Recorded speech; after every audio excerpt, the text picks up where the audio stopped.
Kal Kadosh, Boker Or, Bekiim Bahalacha 4, day 19, Siman 25, page 51.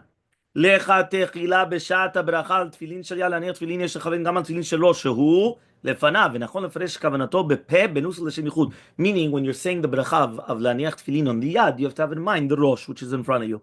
And it's better to say that when you're doing the לשם ייחוד בשם ייחוד.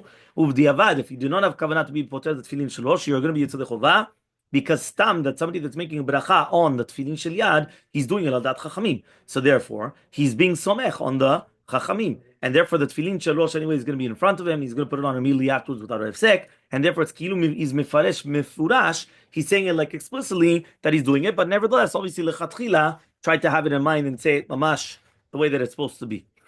Okay? Let's see. Number 41. Okay, this is explaining the following halacha. Okay?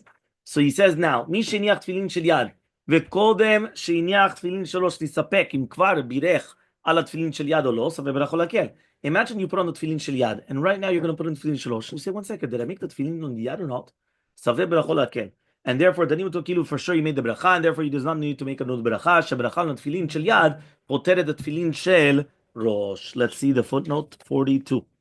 The Od Yosef Chai rule that if someone cannot remember whether or not he said the beracha on the tefillin shel yad, he must now recite the beracha of tefillin shel rosh when he puts it on, even though usually we don't make a beracha.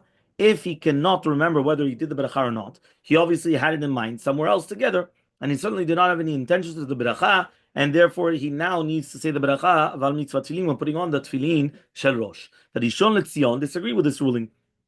Whenever someone recites a blessing over a mitzvah, his intentions are for the blessing to cover whatever a sage is intended, right, for that blessing to cover. Since it's tefillin shel rosh is in front of him and he intends to put it on immediately, it's as if he did intend clearly for the blessing of le'aniach tefillin.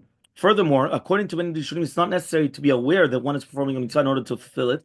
As the Shulchan Aruch mentioned in Siman 60, right? Once there's a mitzvah to say a beracha for putting on the tefillin, as long as someone makes a beracha, it covers the tefillin even if he didn't have those intentions.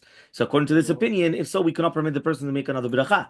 One might argue that there's multiple reasons to assume that the person, maybe be'emet, he's obligated to say a beracha. First of all, maybe he forgot. And even if he did say it, perhaps the beracha follows like the other ones. So you're trying to say, one second, maybe there's a sveka to make you a beracha. Maybe you didn't make a bracha at all, and even if you did, maybe the halacha is like the other opinion that you're allowed to make. You're supposed to make two brachot, meaning one on the other one on Rosh. Nevertheless, we follow the rule that even if there's going to be multiple reasons to obligate you, still say brachot, and you do not do it. Furthermore, the Rishon LeZion argued that there are no multiple reasons in this case. If it is true that the person said the bracha laniach, so then that's it. So then he had it in mind, and therefore it's already going to count. If we do follow the opinion of the Yosef Chai, it would be a tremendous problem since, unfortunately, all too many of us perform the mitzvot without really thinking. So therefore, it's like a rota. So therefore, it's going to become a big problem. Notwithstanding, he says we should do our best to think about what we're doing specifically, right, in order that we do not have any problems that, you have a doubt, did you make the beracha or not beracha for the tefillin shel rosh.